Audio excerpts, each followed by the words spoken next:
जय श्री राम जय हनुमान। आज भाद्रपद मास शुक्ल पक्ष 3 सितंबर 2024 दिन मंगलवार है और आज के दिन हम श्रवण करेंगे मंगलवार की व्रत कथा। मंगलवार व्रत कथा को पूर्ण श्रद्धा भाव के साथ पूरा श्रवण करें। यदि मंगलवार के दिन मंगलवार व्रत कथा को श्रवण करते हैं और साथ ही मंगलवार के दिन व्रत धारण करते हैं तो ऐसा करने से हनुमान जी प्रसन्न होते हैं और हर मनोकामना को पूर्ण करते हैं। मित्रों, यदि आप आज के दिन व्रत नहीं भी रखते हैं तो भी कथा को श्रवण करके पुण्य फल प्राप्त कर सकते हैं। तो आइए पूर्ण श्रद्धा भाव के साथ मंगलवार की व्रत कथा को श्रवण करते हैं। प्रेम से बोलिए हनुमान जी की जय, श्री रामचंद्र भगवान की जय। ऋषि नगर में केशव वदत ब्राह्मण अपनी पत्नी अंजलि के साथ रहता था। केशव दत्त के घर में धन संपत्ति की कोई कमी नहीं थी। नगर में सभी केशव दत्त का सम्मान करते थे, लेकिन केशव दत्त संतान नहीं होने से बहुत चिंतित रहता था। दोनों पति पत्नी मंगलवार को हनुमान जी की पूजा करते थे। विधिवत मंगलवार का व्रत करते हुए कई वर्ष बीत गए। ब्राह्मण बहुत निराश हो गया, लेकिन उसने व्रत करना नहीं छोड़ा। कुछ दिनों के बाद केशव दत्त हनुमान जी की पूजा करने के लिए एक जंगल में चला गया। उसकी पत्नी अंजलि घर में रहकर मंगलवार का व्रत करने लगे। दोनों पति पत्नी पुत्र प्राप्ति के लिए मंगलवार का विधिवत व्रत करने लगे। अंजलि ने अगले मंगलवार को व्रत किया, लेकिन किसी कारणवश उस दिन अंजलि हनुमान जी को भोग नहीं लगा सकी और उस दिन वह सूर्यास्त के बाद भूखी ही सो गई। वह दिन मंगलवार का था। अगले मंगलवार को हनुमान जी को भोग लगाए बिना उसने भोजन नहीं करने का प्रण लिया। 6 दिन तक अंजलि भूखी प्यासी रही। 7वें दिन मंगलवार को अंजलि ने हनुमान जी की पूजा की, लेकिन तभी भूख प्यास के कारण अंजलि बेहोश हो गई। हनुमान जी ने उसे स्वप्न में दर्शन देते हुए कहा, उठो पुत्री, मैं तुम्हारी पूजा पाठ से बहुत प्रसन्न हूँ। तुम्हें सुंदर और सुयोग्य पुत्र होने का वर देता हूँ। यह कहकर हनुमान जी अंतर ध्यान हो गए।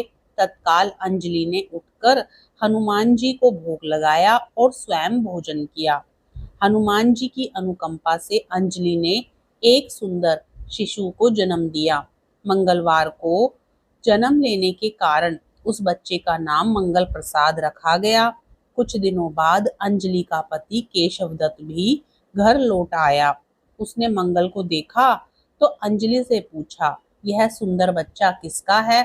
अंजलि ने खुश होते हुए हनुमान जी के दर्शन देने और पुत्र प्राप्त होने का वरदान देने की सारी कथा सुना दी, लेकिन केशव दत्त को उसकी बातों पर विश्वास नहीं हुआ। उसके मन में पता नहीं कैसे यह कलुषित विचार आ गया कि अंजलि ने उसके साथ विश्वासघात किया है। अपने पापों को छिपाने के लिए अंजलि झूठ बोल रही है। केशव दत्त ने उस बच्चे को मार डालने की योजना बनाई।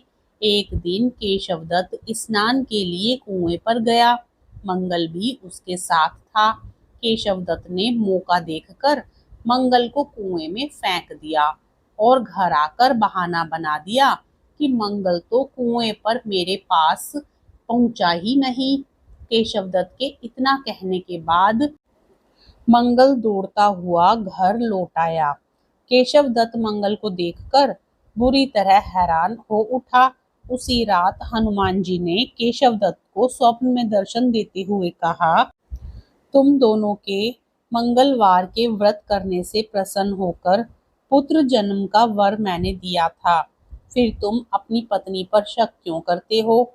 उसी समय केशव दत्त ने अंजलि को जगाकर उससे क्षमा मांगते हुए स्वप्न में हनुमान जी के दर्शन देने की सारी कहानी सुनाई। केशव दत्त ने अपने बेटे को हृदय से लगाकर बहुत प्यार किया। उस दिन के बाद सभी आनंद पूर्वक रहने लगे। मंगलवार का विधिवत व्रत करने से केशव दत्त और उनके सभी कष्ट दूर हो गए। इस तरह जो स्त्री पुरुष विधिवत मंगलवार का व्रत करके व्रत कथा सुनते हैं, हनुमान जी उनके सभी कष्ट दूर करके घर में धन संपत्ति का भंडार भर देते हैं। शरीर के सभी रक्त विकार के रोग भी नष्ट हो जाते हैं। सभी संकटों का नाश हो जाता है। तो प्रेम से बोलिए बजरंग बली हनुमान की जय।